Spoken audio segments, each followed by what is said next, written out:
Sunday, May 24th, 2026. And as the first light of dawn breaks gently across the horizon, there is a quiet reminder that yesterday does not have the final word over your life. The sky is not just changing color, it is whispering hope. And in this sacred moment, you are not forgotten, you are not too far gone, and you are not beyond restoration. Lord, in this morning hour, I come before you just as I am, tired from battles no one sees, carrying memories I cannot erase, and wounds that still speak when the world goes silent. But your word says in Psalm 51:10, "Create in me a clean heart, O God, and renew a right spirit within me." So today I am not asking for perfection, I am asking for mercy. I am not asking for a new story. I am asking for a new beginning. Wash away my past, Lord. Every regret I carry in my mind, every mistake that echoes in my heart, every burden that keeps me looking back instead of moving forward. Let your grace wash it all away like morning rain over dry ground.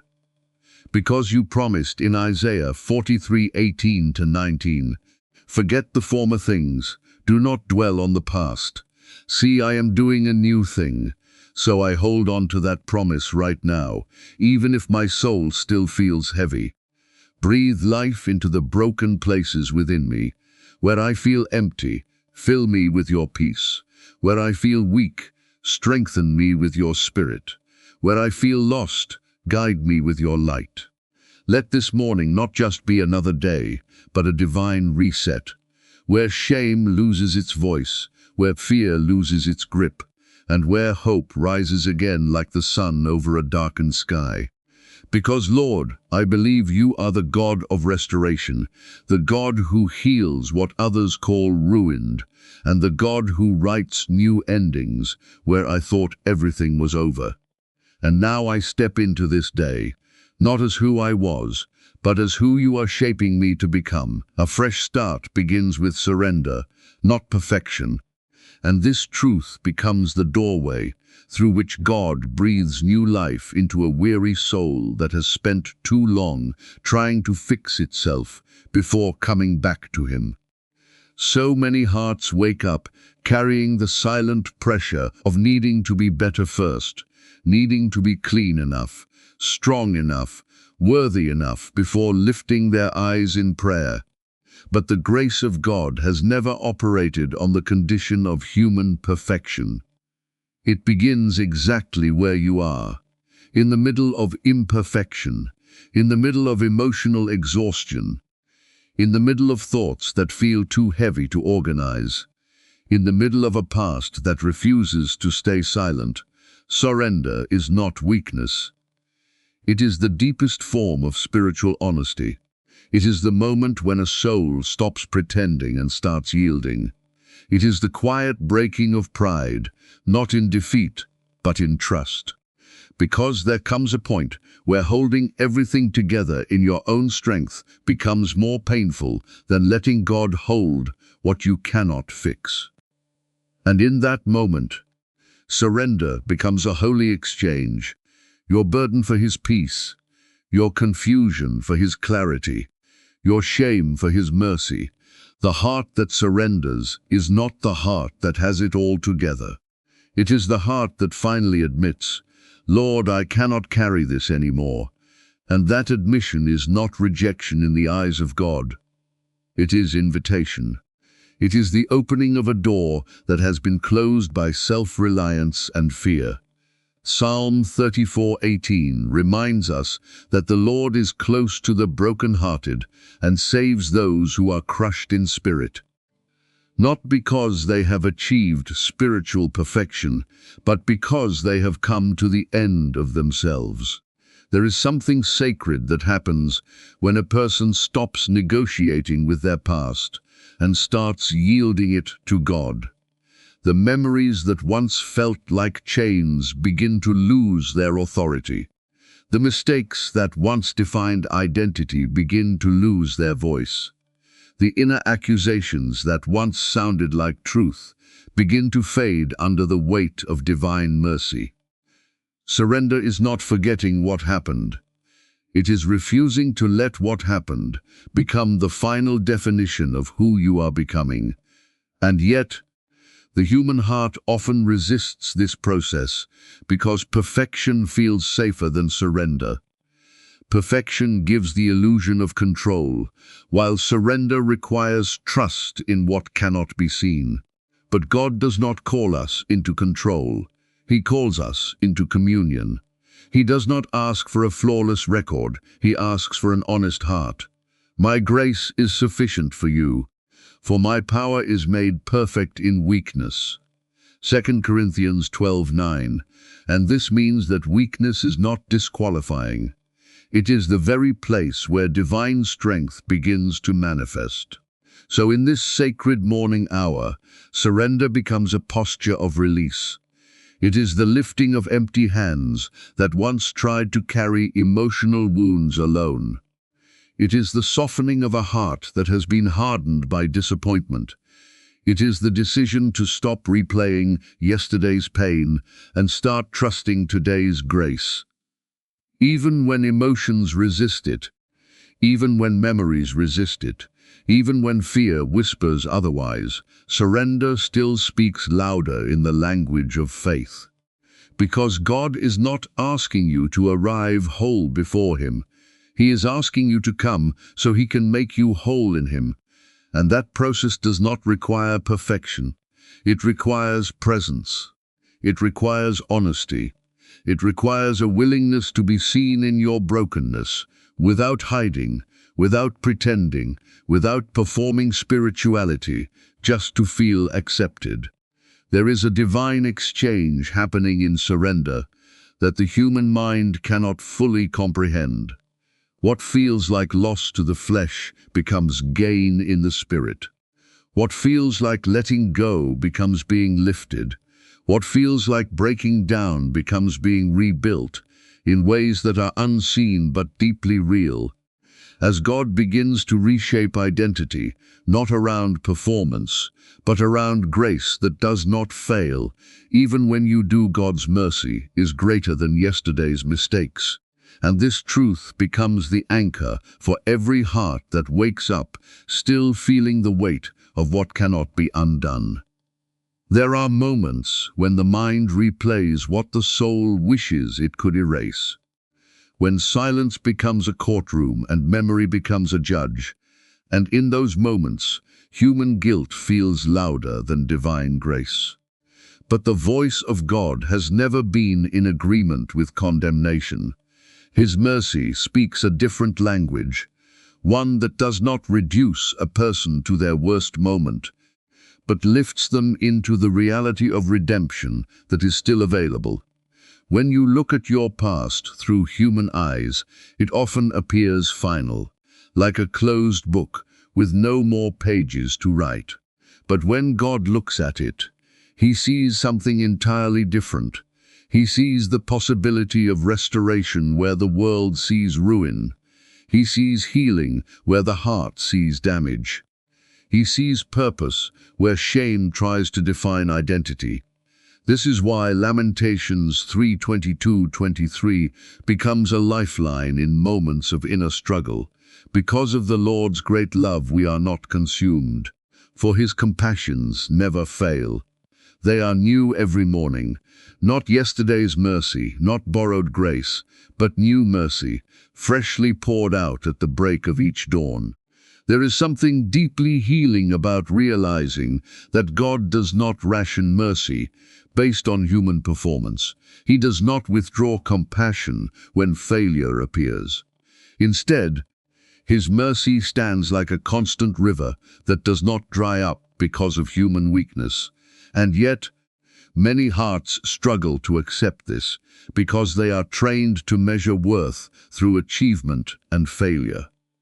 So when mistakes happen, guilt builds a narrative that says, "You should not come back again." But mercy interrupts that narrative and says, "Come closer still." The power of mercy is not that it ignores sin, but that it transforms the sinner. It does not deny the existence of failure. It refuses to let failure become identity. There is a difference between what you did and who you are becoming in the hands of God. And mercy is the bridge between those two realities. It is what allows a broken story to continue without being trapped in its darkest chapter. Even the weight of regret that feels so heavy in quiet moments is not beyond the reach of divine compassion. God does not measure forgiveness the way humans measure forgiveness. Human forgiveness often has limits, conditions, reminders attached to it, but divine mercy is complete in its intention to restore. Psalm 103:12 says, "As far as the east is from the west, so far has he removed our transgressions from us." This is not symbolic distance meant to comfort the mind. It is spiritual separation that removes the power of past mistakes to define future identity. And still, the struggle is not always about whether God forgives, but whether the heart can forgive itself. This internal conflict becomes the battlefield where mercy must be received again and again until it replaces self-condemnation. Because guilt often tries to sound like wisdom, but it is not wisdom when it keeps a soul imprisoned in yesterday. Mercy, on the other hand, always leads forward. It never drags the heart backward into cycles of shame. There is a sacred moment in every spiritual journey when a person realizes that continuing to punish themselves is not humility. It is resistance to grace. Humility is not agreeing with condemnation. Humility is agreeing with God. And God says that mercy is still available, not because the past was small, but because His love is greater. This is where restoration begins to take shape, not in perfection, but in acceptance of mercy that does not expire. The human heart often underestimates how deeply God desires to restore what has been broken. But throughout Scripture, the pattern is clear. He does not discard the fallen. He lifts them. He does not erase the story. He redeems it. And in that redemption, yesterday loses its authority to define tomorrow. The past cannot define a life covered by grace. And this truth becomes a spiritual liberation for every soul that has been silently living under the weight of yesterday's shadows. There are experiences that try to etch themselves into identity, moments that whisper repeatedly that you are what you have done, that you are what you failed to overcome, that you are what you could not change in time. But grace speaks with a higher authority than memory, and it refuses to let a human life be reduced to fragments of broken chapters. Grace is not a denial of history. It is the rewriting of its authority over your present. It acknowledges what happened, yet it does not allow what happened to dictate what is still possible. This is where the human mind often struggles, because memory feels permanent, while grace feels unfamiliar. The mind replays scenes, emotions, and consequences, but grace steps into that replay and declares that repetition is not destiny. The past may explain you, but it does not define you when you are covered by the mercy of God. There is a subtle but powerful difference between remembrance and identity. You can remember your past without being imprisoned by it, but identity forms when remembrance becomes the only lens through which you see yourself. Grace interrupts that lens and replaces it with a new one shaped by redemption. Romans 8:1 declares, "There is therefore now no condemnation for those who are in Christ Jesus." And this is not just a statement of forgiveness, but a declaration of a new legal and spiritual reality, where condemnation no longer has authority over the believer's identity. Yet, many hearts continue to live as if grace is incomplete. as if God's forgiveness is real, but not fully powerful enough to overwrite emotional scars.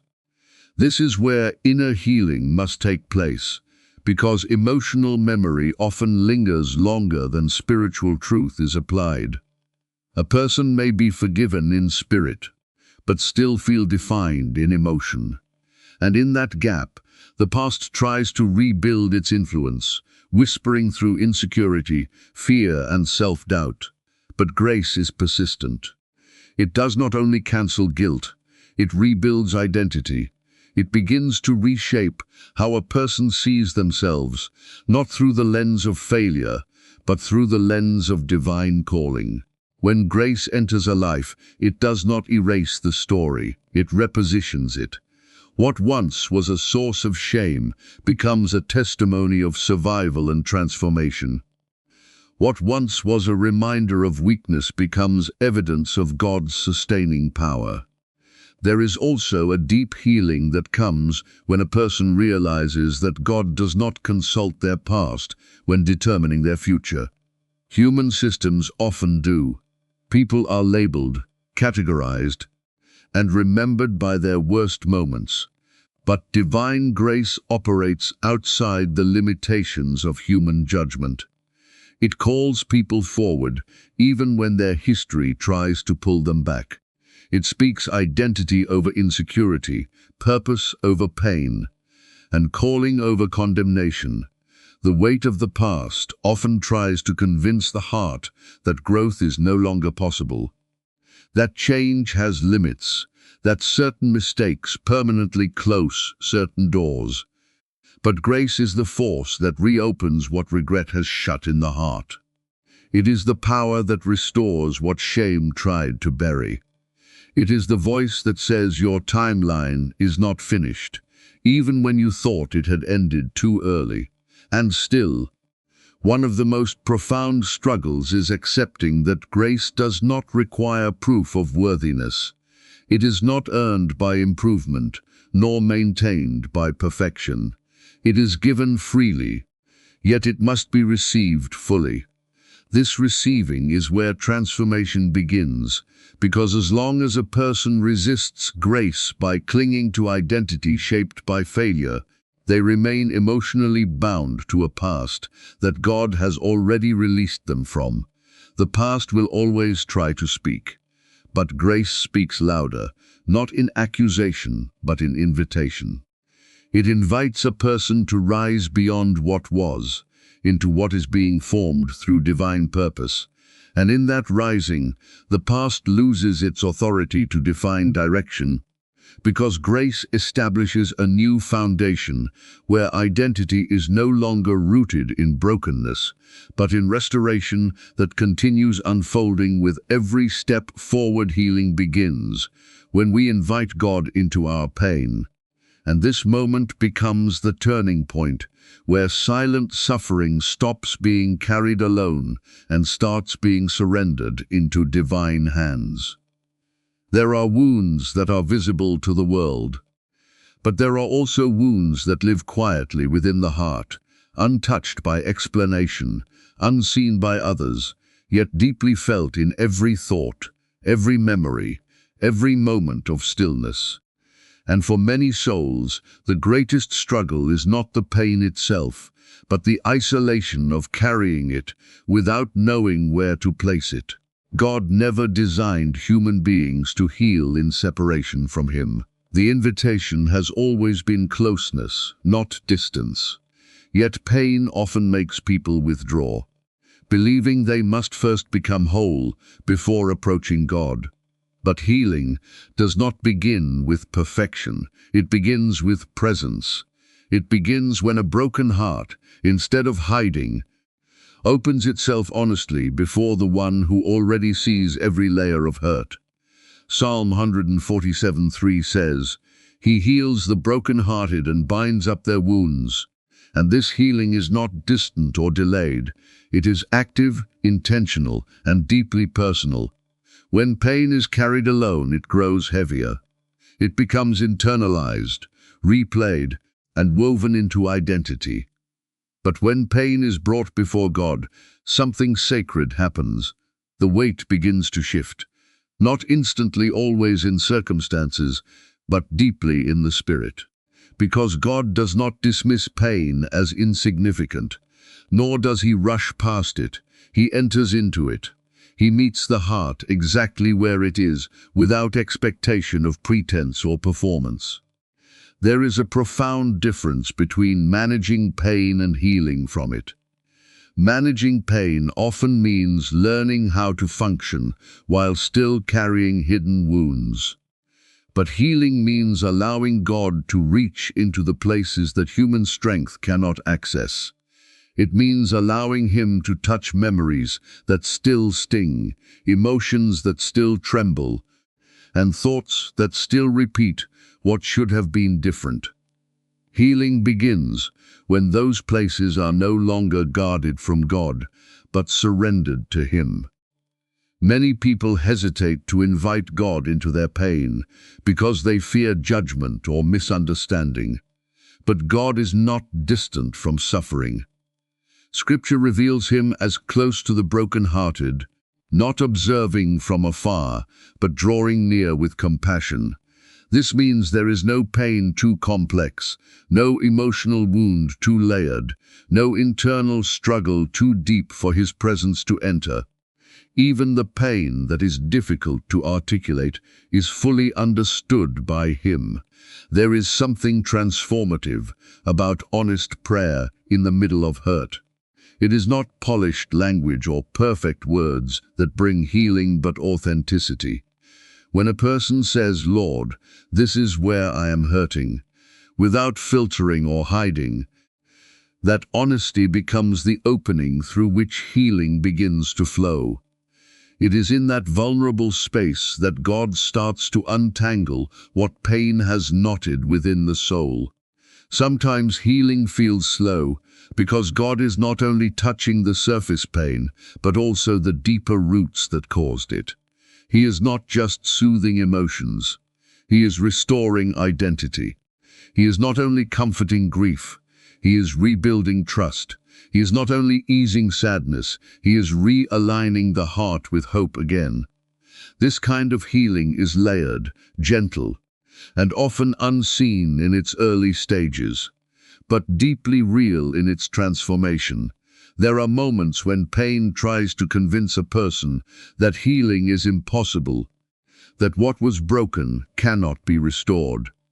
But inviting God into that pain becomes an act of faith that disagrees with despair.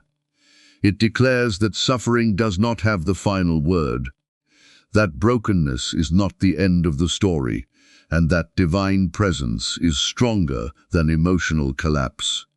And even in the silence that follows prayer, when nothing seems to change outwardly, something begins to shift within.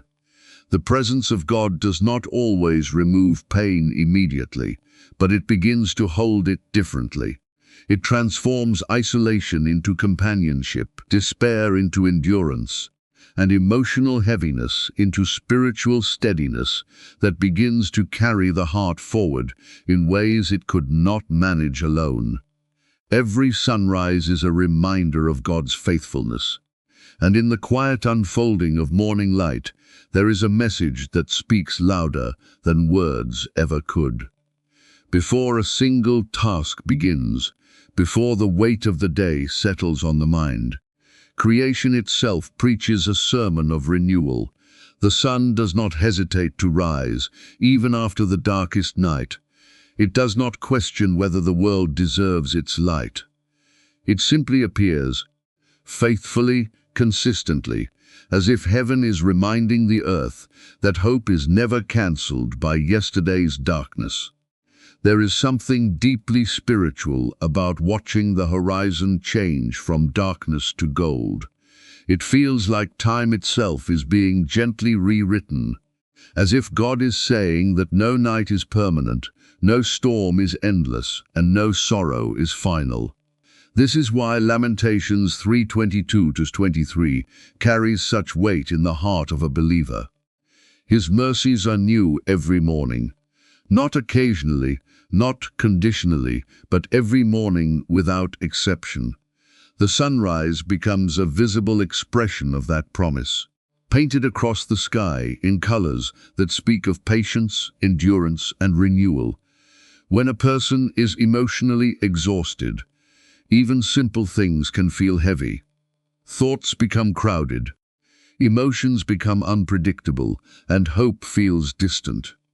Yet the sunrise does not respond to human exhaustion. It responds to divine order. It arrives whether the heart is ready or not, reminding the weary soul that life continues under God's care, even when inner strength feels depleted. This quiet consistency becomes a form of divine reassurance, whispering that God has not stopped working simply because a person feels tired. There are mornings when the heart wakes up carrying invisible burdens, memories that still ache, worries that have no immediate answers, and a sense of heaviness that words cannot fully explain. But even then, the sunrise arrives with gentleness, not force. It does not demand that pain disappear before it appears. Instead, it shines alongside it, showing that light and struggle can exist in the same moment, without light losing its authority. This becomes a spiritual lesson written across the sky, that God's presence is not removed by human weakness.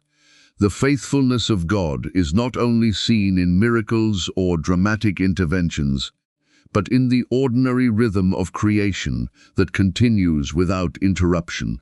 The sun rising each day is not just a natural event. It is a repeated testimony that God is sustaining the world with order, care, and purpose. And if He is faithful to sustain the heavens, then He is also faithful to sustain the heart that feels fragile within those heavens. For many people, life feels uncertain, as if everything is constantly shifting.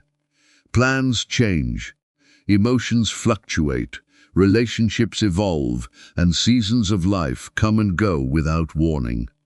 But the sunrise remains steady in its pattern, becoming a symbol of divine reliability in a world that often feels unstable.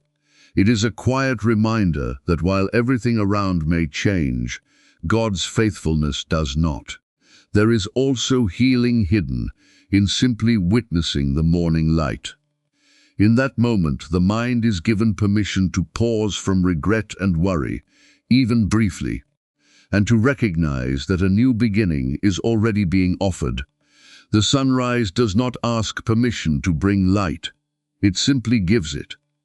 In the same way, God's mercy is not waiting for perfect conditions to arrive. It is already present, already available, already covering the start of a new day. Even for the heart that feels distant from hope, the sunrise still arrives. It does not discriminate based on emotional state. It does not fade because someone feels unworthy or broken. It continues its course, gently pointing toward a truth that human emotions often struggle to hold. That faithfulness is not dependent on feeling, but on the nature of God Himself. And in that early light, when shadows begin to retreat and the world slowly comes into view again, there is a quiet invitation being extended. An invitation to trust again, to breathe again, to believe that yesterday's weight does not have to dictate today's direction, and that even in weakness, life is still moving forward under a faithful hand that does not forget, does not abandon, and does not fail. Psalm 51:10. Create in me a clean heart, O God, and renew a right spirit within me, becomes more than a verse when it rises from the depth of a tired soul. It becomes a desperate cry for inner transformation that no human effort can accomplish. This is not a prayer of surface-level change, but a plea that reaches into the deepest layers of identity, where thoughts are formed, where emotions are stored, and where unseen battles are fought daily in silence. It is the kind of prayer that is born when a person realizes that outward strength is no longer enough to carry inward brokenness. There are moments in life when the heart feels cluttered, filled with regret, disappointment, hidden sorrow, and memories that refuse to fade. Outwardly, a person may continue functioning, speaking, smiling, and fulfilling responsibilities. Yet inwardly, the heart feels burdened with things that cannot be easily explained. In such moments, this prayer becomes a lifeline, because it acknowledges a truth that is often difficult to admit. The heart cannot heal itself. "Create in me a clean heart" is not a request for improvement, but for creation.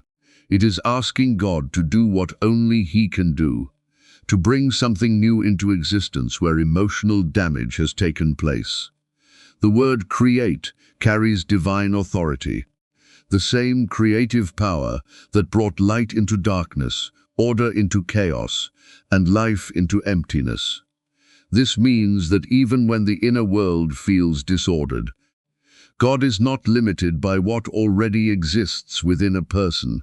He is able to form something pure where impurity once lingered, to shape peace where confusion once ruled, to establish clarity where heaviness once dominated. The heart, in biblical understanding, is not only the center of emotion, but also the center of thought, desire, and decision-making. So when this prayer is spoken, it is not just about emotional cleansing. It is about complete inner renewal. It is asking God to realign motives, to purify intentions, to reshape responses, and to restore the ability to see life through a lens that is not distorted by pain or past experiences. There are times when the spirit within a person feels misaligned, as if everything is slightly off-center. Faith may still exist, but it feels weak. Hope may still be present, but it feels distant. Love may still be there, but it feels wounded. This is why the second part of the verse becomes just as powerful. Renew a right spirit within me. It is a request for alignment, for restoration of inner direction, for a return to spiritual stability, where the heart is no longer divided between faith and fear, trust and doubt, peace and anxiety. Renewal in this sense is not a one-time emotional uplift. It is a divine process of restoration that reaches into the very core of a person's being. It is God taking what has been bent by life's pressures and gently restoring it to its intended shape. It is not rushed, and it is not shallow. It is careful, intentional, and deeply personal, often happening in ways that are not immediately visible, but are profoundly transformative over time. There is also a quiet humility in this prayer that changes everything. It is the recognition that self-correction is not enough, that willpower alone cannot purify internal struggles, and that true change must come from divine intervention. This humility opens the door for grace to work in ways that human effort cannot replicate. It is the moment when striving ends and surrender begins, when control is released so that healing can be received. Many hearts carry internal noise that others cannot hear, thoughts that repeat, emotions that fluctuate, and memories that resurface without warning. This prayer invites God into that noise, not to condemn it, but to transform it. It invites Him into the mental and emotional spaces where confusion has settled, asking for clarity where chaos has lingered, peace where unrest has grown, and purity where heaviness has accumulated. And even though the change may begin quietly, almost imperceptibly, there is a sacred rebuilding taking place within.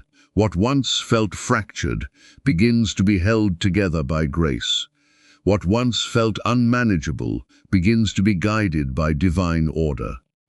What once felt overwhelming begins to be softened by a presence that does not reject brokenness, but gently reshapes it into something whole again. Isaiah 43:18-19. Forget the former things. Do not dwell on the past.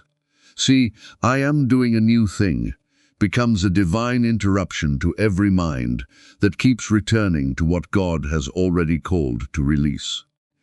There are moments when the past feels louder than the present, when memories replay with such intensity that they begin to feel like living realities instead of finished chapters. And in those moments, the heart struggles to move forward because it is still emotionally tied to what God is already inviting it to leave behind. This passage begins with a command that is not meant to erase memory, but to break bondage. Forget the former things is not asking for amnesia, it is calling for release of authority. It is the shift from allowing the past to govern emotional direction, to allowing God's promise to define present identity.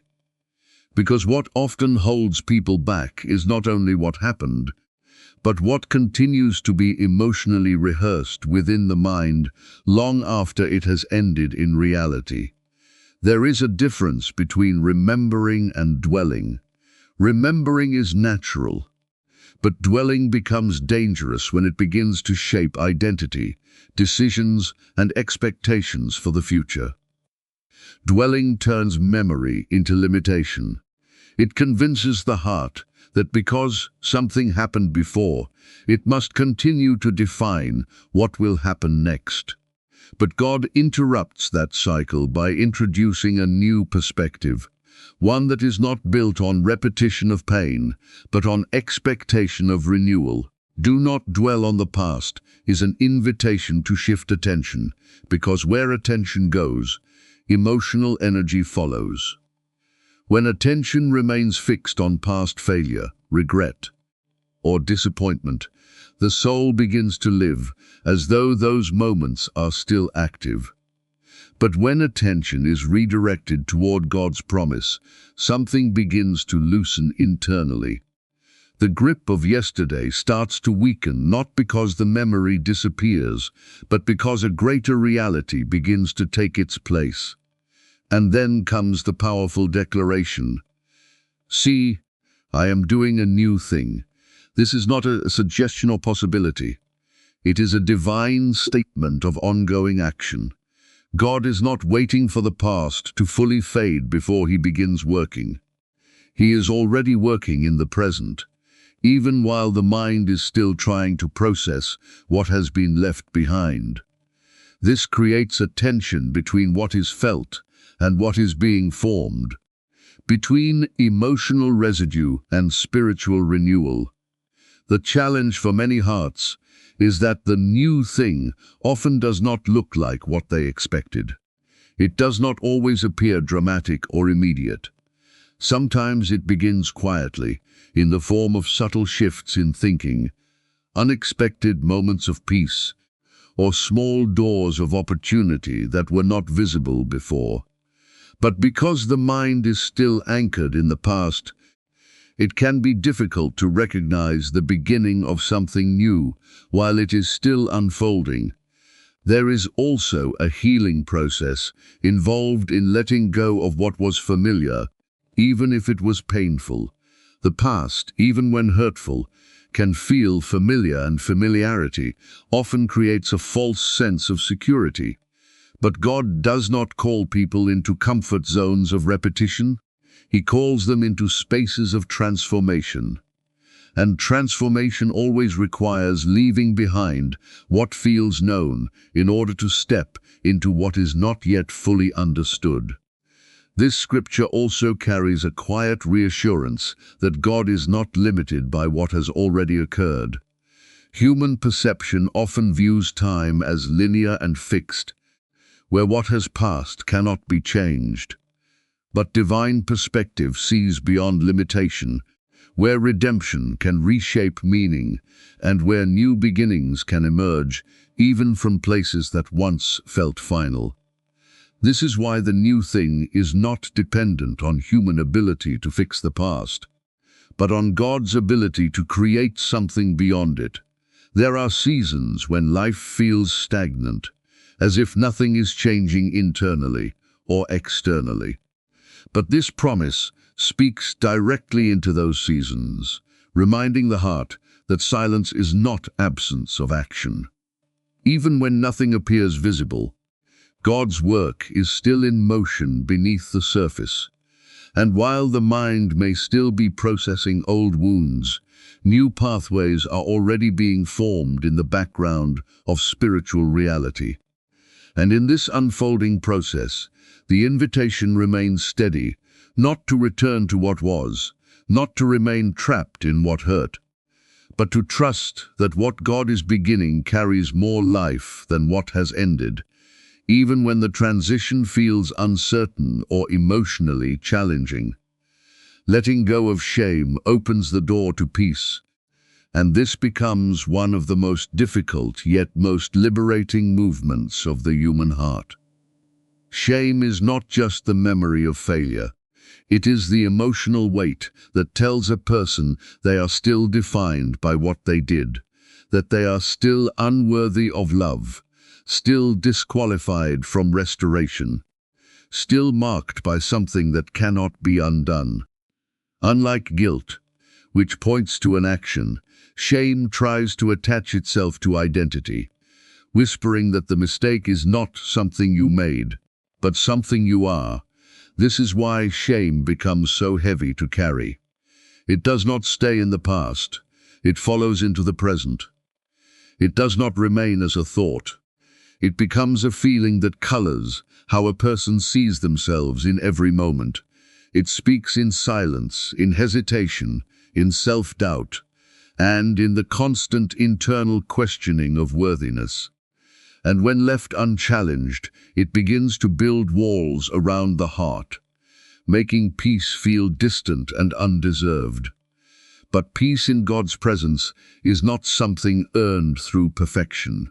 It is something received through release. And release begins when shame is no longer allowed to define identity. The moment a person begins to loosen their grip on shame, something sacred begins to open within the soul. It is not that the past suddenly disappears, but that its authority begins to weaken. It no longer has the final word over how the heart sees itself.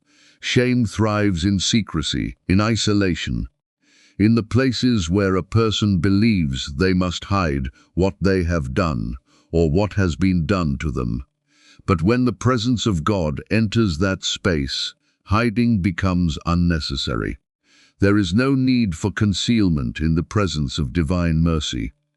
Psalm 34:5 says, "Those who look to him are radiant. Their faces are never covered with shame." This speaks of a transformation where shame is not just covered, but replaced with a different identity shaped by grace. Letting go of shame does not mean denying responsibility or ignoring the past. It means refusing to let the past continue to dictate emotional reality.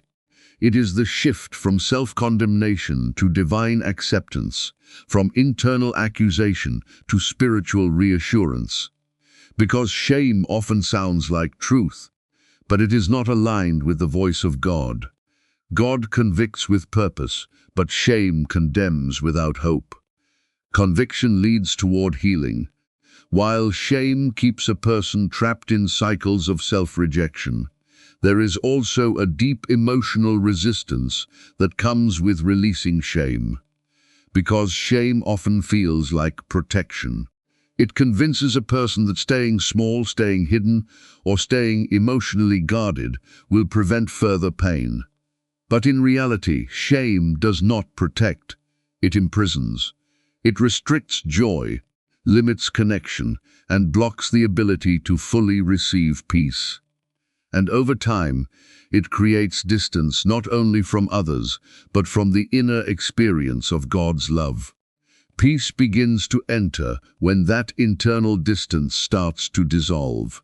When a person allows themselves to be seen by God, without filters, without conditions, without performance, shame begins to lose its grip, because shame cannot survive in the presence of unconditional love.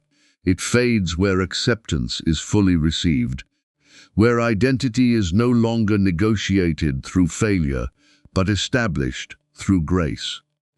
There is a quiet but powerful moment in the healing process, when a person realizes they are no longer required to keep punishing themselves for what God has already forgiven. That realization becomes the beginning of peace. Not the absence of memory, but the absence of condemnation attached to memory. The past may still exist in thought, but it no longer dictates emotional captivity. And as shame begins to loosen its hold, peace begins to take its place, not as a temporary feeling, but as a deeper settling within the spirit. It is the calm that arrives when internal warfare begins to end. It is the rest that comes when self-judgment no longer dominates inner dialogue. It is the gentle assurance that life is still unfolding under grace, and that identity is no longer anchored in what was wrong, but in what God is continuously restoring within the heart. Strength is found in God during emotional exhaustion, and this becomes most real in the moments when human endurance reaches its limit and the soul can no longer rely on its own reserves. Emotional exhaustion is not always visible, but it is deeply felt. It is the heaviness of waking up tired, even after rest, the quiet struggle of carrying thoughts that do not settle, the inner fatigue that comes from prolonged battles of the mind and heart. In such seasons, strength is no longer about pushing harder. It becomes about leaning deeper into God. There is a point where human effort stops feeling sufficient. A person can continue to function outwardly, fulfilling responsibilities, responding to demands, and maintaining appearances, yet inwardly feel completely drained. This is where many begin to realize that their strength was never meant to be self-sustained. God never intended human beings to carry life in isolation from His presence. And when exhaustion exposes the limits of self-reliance, it also reveals the necessity of divine strength. Isaiah 40:29 says, "He gives strength to the weary and increases the power of the weak." This is not a conditional promise based on performance. It is a response to weakness itself. Weariness becomes the very place where God's strength begins to flow. Not because weakness is desirable, but because it becomes the space where human control ends and divine support begins. Emotional exhaustion, though painful, becomes an opening for grace to operate in ways that human resilience cannot achieve. There is a sacred exchange that takes place when a weary heart turns toward God. What feels like emptiness becomes an invitation for filling. What feels like collapse becomes the beginning of rebuilding. What feels like inability becomes the moment where divine ability steps in.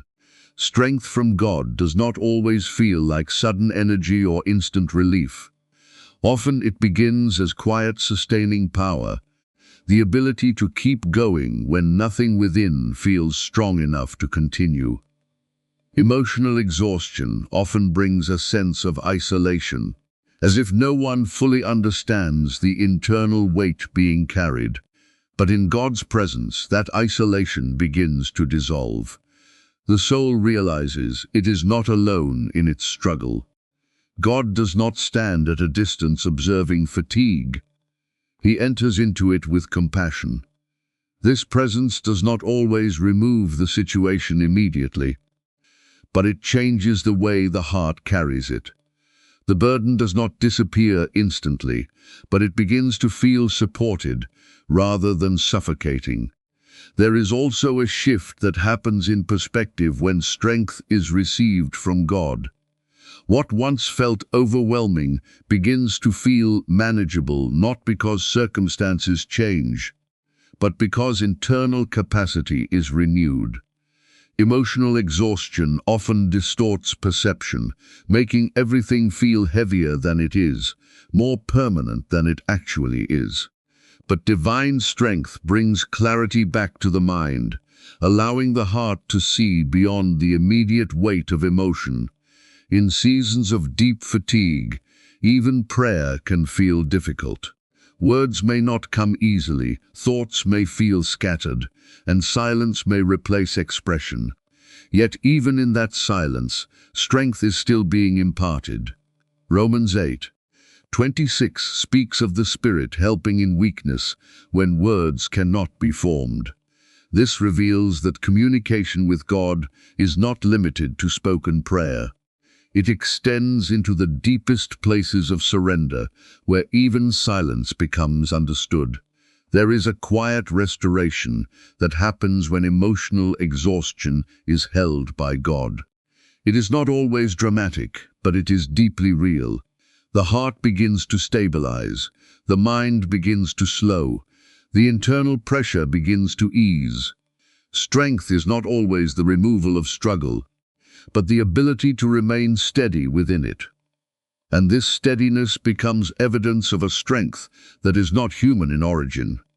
Over time, what once felt like depletion begins to transform into resilience, shaped by dependence on God. The soul learns that exhaustion is not the end of strength, but the beginning of a deeper kind of endurance, rooted not in self-effort, but in divine sustenance that does not run dry. Even when personal strength does, restoration is not delayed. It is already in motion, and this truth speaks directly into the hearts of those who feel like nothing is changing, even though they have been praying, waiting, and believing for renewal. There are seasons where life feels paused, where emotional healing seems slow, and where answers appear silent. In those moments, it is easy to assume that restoration is far away or not happening at all. But God's work is not always visible at the speed of human expectation. It is often unfolding beneath the surface, where the eyes cannot see, but the spirit can still be transformed. Restoration in God's hands is not a rushed process, nor is it random.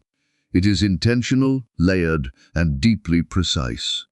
While human perception measures progress by visible outcomes, God measures restoration by internal transformation. That means even when nothing appears different externally, something profound may already be shifting internally. Thought patterns being reshaped, emotional wounds being gently addressed, and spiritual foundations being strengthened in ways that are not immediately noticeable. There is a tendency in human nature to equate silence with inactivity.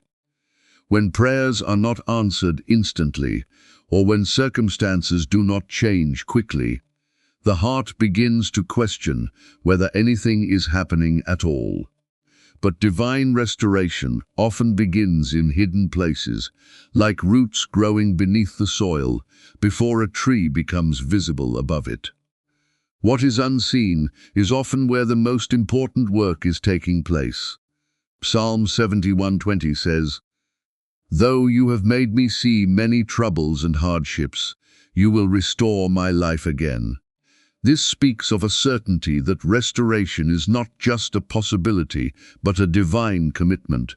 The hardships may be real, the pain may be present, and the delays may feel long, but restoration is still moving forward under God's authority. It is not waiting for perfect conditions. It is already being formed within imperfect ones. There is also a deep emotional challenge in waiting for restoration, because it requires trust in what cannot yet be verified. Human nature often wants proof before peace, evidence before trust, and visible change before hope. But faith operates differently. Faith trusts the process, even when the outcome is not yet visible. It believes that God is working even when circumstances still look unchanged. Restoration is not only about returning what was lost, it is also about transforming what remains. God does not simply rebuild what was broken in the same form. He often restores it into something stronger, wiser, and more aligned with purpose. What is restored in God's way often carries depth that was not present before the breaking. In this sense, restoration is not repetition. It is renewal with growth embedded within it. There are moments when life feels like it has been dismantled piece by piece. Trust may have been broken, relationships may have shifted, dreams may feel delayed, and emotional stability may feel fragile. Yet even in that dismantling, God is not absent. He is actively working within the fragments, not to leave them scattered, but to gather them into a new formation that reflects healing rather than loss. One of the most difficult aspects of believing in restoration is the gap between promise and experience. That gap can feel emotionally heavy, creating tension between hope and reality. But that space is not empty. It is where transformation is occurring. It is where patience is formed, where trust is deepened, and where dependence on God becomes more than belief. It becomes lived experience. Even when the heart feels like nothing is changing, God is not idle. Restoration does not pause simply because it is not yet recognized. It continues in ways that often become clearer in hindsight than in the moment.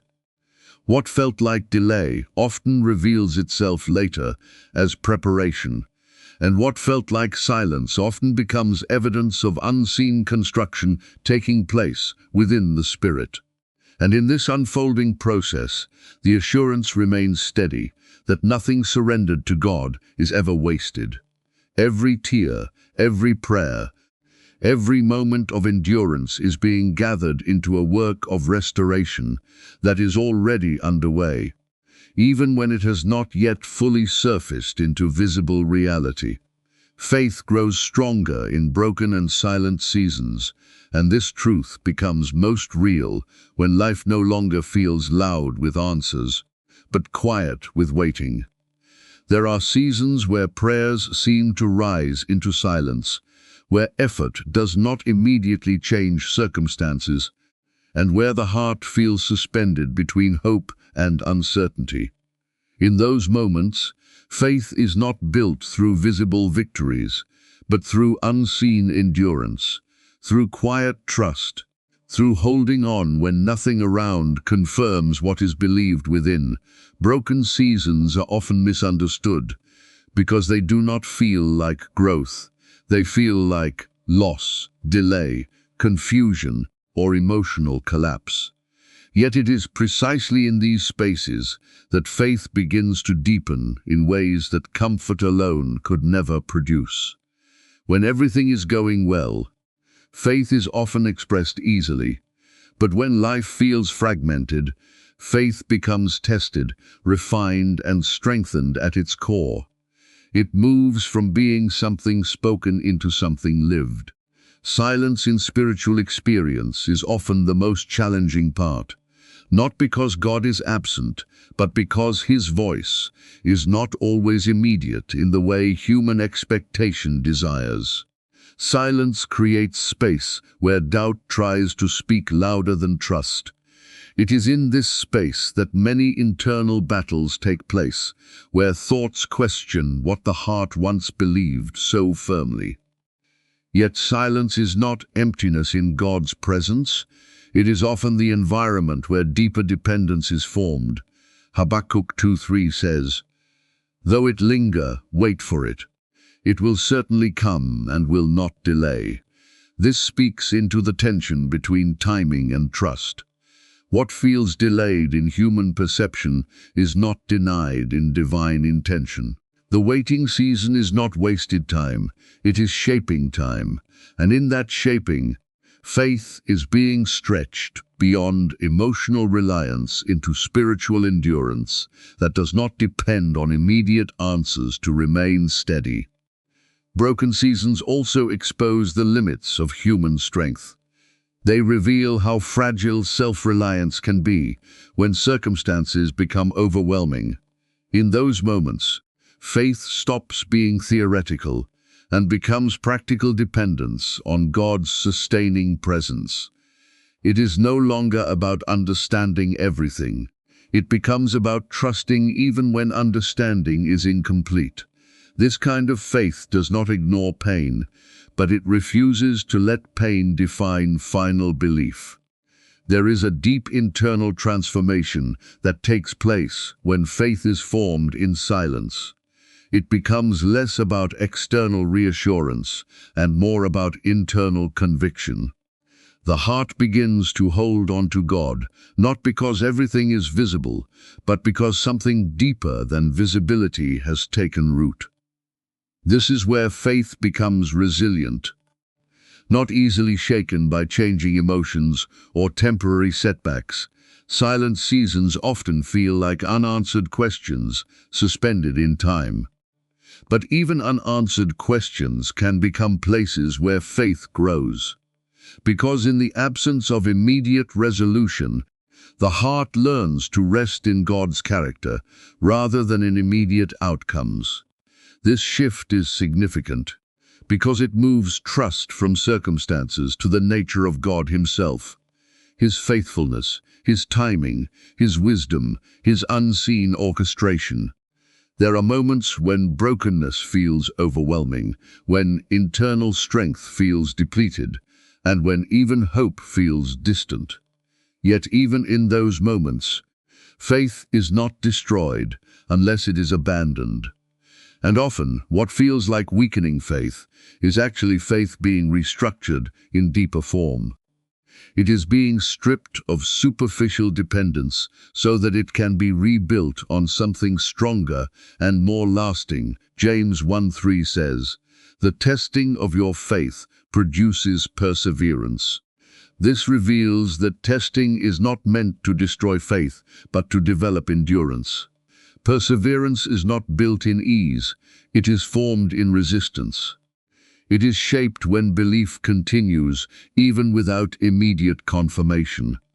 And this perseverance becomes evidence that faith is not just emotional optimism, but spiritual anchoring. In silent seasons, God is not inactive. His work may not always be visible, but it is intentional. He is strengthening what cannot be seen: character, trust, patience, and spiritual depth. And often, what feels like delay is actually formation. What feels like silence is actually preparation. What feels like distance is actually deeper alignment taking place within the heart. Faith that is formed in brokenness carries a different than faith formed in comfort.